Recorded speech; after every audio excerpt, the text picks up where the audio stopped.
Just so you know, that's hand cream, not lube. So, it is Sex Month, and you have no idea how excited we are about this month.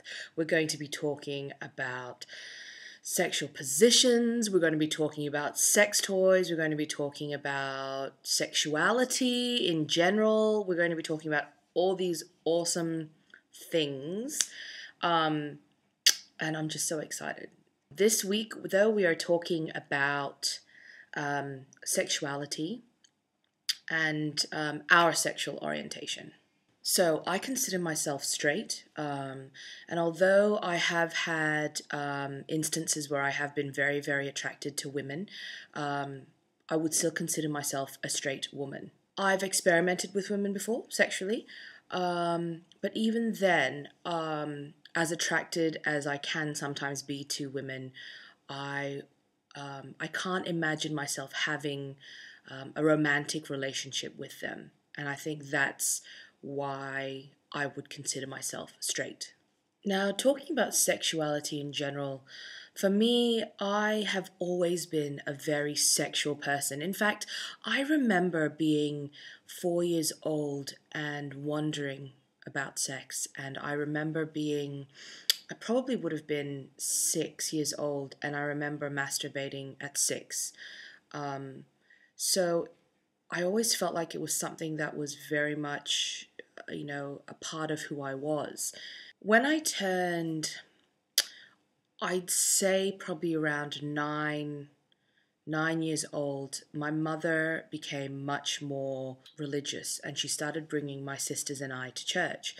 And it was during this time between 9 until I'd say 13 years of age, where I was going to church every Sunday, believing it, really quite fervently believing in Christ and all that kind of thing. And yet still masturbating. And every time I masturbated, I would feel so guilty afterwards that I would pray and just ask for forgiveness. And you know what I mean? Like, for, I guess, the dirtiness to be just cleansed from me, for it to be taken away from me. When I was 12, I remember stumbling upon a book of my father's by the most beautiful and amazing Anais Nin, called Delta of Venus. And it's this really erotic book, and it's beautiful. Like, if you haven't read Anais Nin's stuff, you really should check it out.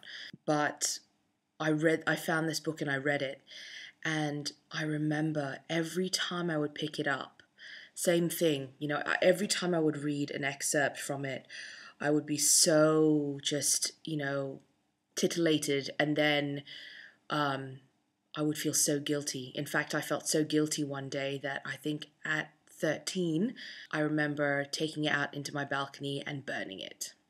I honestly can't remember exactly when things changed for me, when I guess my frame of mind changed and when I stopped feeling so guilty about it. I have a feeling it was just kind of, out of high school. I was in Australia, so I was away from my parents. I wasn't going to church as often, and I was with these other people who had no issue with having, premarital sex and all this kind of stuff. And so it just became okay. I lost my virginity at 18 to a wonderful guy who I really loved and who really loved me. So it was this really tender, loving moment. And I think that's when it really kind of hit me, that my sexuality wasn't hindering me from becoming the best Christian I could be.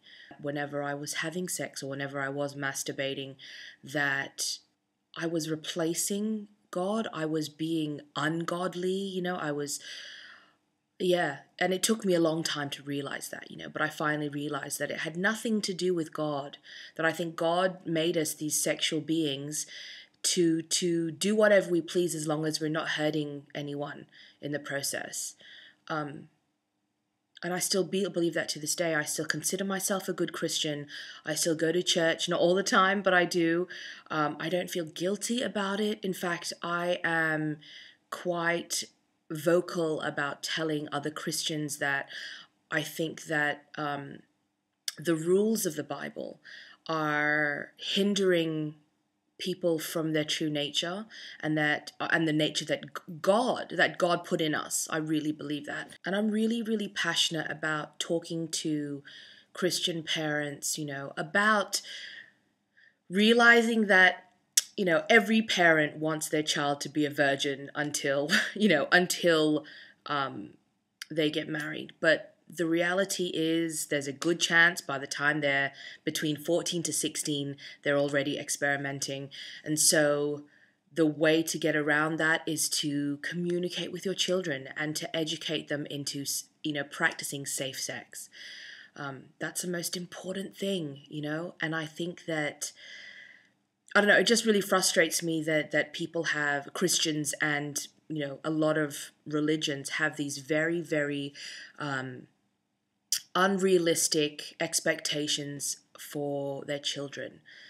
And I don't want anyone to go through what I went through, feeling so guilty, burning things, burning books, a book that was so beautiful, just for feeling guilty for giving into their true human nature.